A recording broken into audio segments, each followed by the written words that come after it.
আসসালামু আলাইকুম এভরিওয়ান, কেমন আছেন সবাই? আশা করি ভালো আছেন। আলহামদুলিল্লাহ আমরাও ভালো আছি। এখানে দেখতে পাচ্ছেন কেক। তো এই কেকগুলো আমি বানিয়েছি। আসলে বিয়ের পরে খুব একটা কেক বানানো হয়নি, আমি পারতামও না।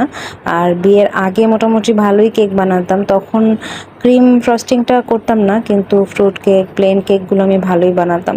কিন্তু বিয়ের পরে কেন যেন কেকগুলো হচ্ছিল না। যাই হোক, তো আসলে প্র্যাকটিস করলে মানুষ সব কিছুই পারে। আর ইচ্ছা শক্তিটাই হচ্ছে মেন। আমার এতদিন মনে হয় যে ওইভাবে ইচ্ছেটাও হয়নি, তাই পারিনি। এখন আলহামদুলিল্লাহ গত বেশ কিছুদিন ধরে আমি প্রায় প্রতিদিনই একটা করে কেক বানিয়েই যাচ্ছি, যে কখন কোনটা প্রবলেম হচ্ছে সেটাকে যাতে রিকভার করতে পারি। তো আলহামদুলিল্লাহ কেকগুলো এখন ভালো হচ্ছে আর খেতেও খুবই মজা হচ্ছে। তবে আমার ক্রিম ফ্রস্টিংটা এখনও খুব একটা ভালো হয় না। আসলে প্র্যাকটিস করতে করতে একটা সময় ভালো হবে। তো আমি কিছু কেক বানিয়েছি।